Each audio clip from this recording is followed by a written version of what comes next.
வேதம் சொல்லுங்க, தேவனிடத்துல மனமகிழ்ச்சியா இருக்கிறது. அதனாலதான் அவருடைய சகோதரி எழும்பி அவனுக்கு விரோதமாய் பேசின போது, மோசையை போல என் வீட்டுல ஒருத்தன் கூட உண்மையுள்ளவன் இல்லை. மோசே என் வீட்டில் எங்கும் உண்மை உள்ளவன், ஆசை இல்லாதவன், இச்சை இல்லாதவன். கண்டதையும் கேட்டு இந்த மாசம் நடக்கணும் ஆண்டவர, நடக்கிறது வேற.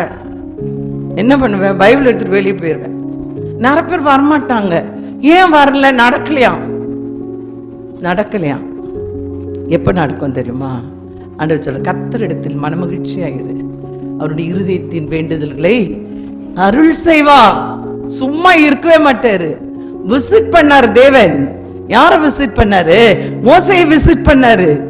மோசே விசிட் பண்ணல தேவனை, தேவன் விசிட் பண்ணார் மோசே. அல்லேலூயா சொல்லுங்க. நம்ம தேவனை தேடி போகவில்லை, தேவன் நம்மை தேடி வந்தார். அல்லேலூயா. நிறைய பேர் நினைச்சுக்கிறாங்க, நான் ரொம்ப பிஸியா இருக்கேன், என்னாலாம் ചോദിச்சுக்கலாம், நீங்க வைக்கும் போதெல்லாம் வர முடியாது. வேண்டாம். நீங்க பாத்தீங்கன்னா, இயேசு ஒரு மத்தியான வேளையில பசியா இருந்தபோது ஒரு காஸ்பல் மீட்டிங் நடத்தினாரு கிணத்தடியில. எங்க சொல்லுங்க, எவ்வளவு கூட்டம் இருந்துச்சு? எவ்வளவு கூட்டம்? ஒரு 100 பேரு, 200, 300, 50, 10, ஒரே ஒரு ஆள் தான்.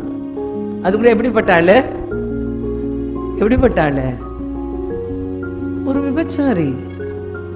விபச்சாரி டைம் ஸ்பெண்ட் பண்ண இயேசு.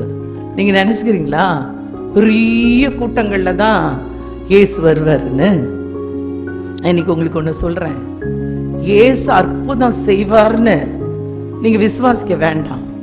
நீங்க விசுவாசிக்காதீங்க. நான் உங்களை விசுவாசிக்க சொல்லல. இயேசு அற்புதம் செய்வார், அற்புத சுகத்தை தருவார்னு நீங்க விசுவாசிக்காதீங்க. இயேசு என் கடன் பிரச்சனையை மாத்துவார்னு விசுவாசிக்காதீங்க. எனக்கு ஒரு குழந்தை செல்வத்தை தருவார்னு விசுவாசிக்காதீங்க. என் எதிர்கால சந்ததி ஆசீர்வாதமா இருக்கும்னு விசுவாசிக்காதீங்க. எதையுமே நம்பாதீங்க. இந்த பைபிள் எழுதியிருக்கு, எதையுமே நம்பாதீங்க. உங்களை நான் நம்ப சொல்லல. ஆனா உங்களுக்கு ஒரு கேள்வி, இதை நம்பலன்னா எதை நம்ப போறீங்க?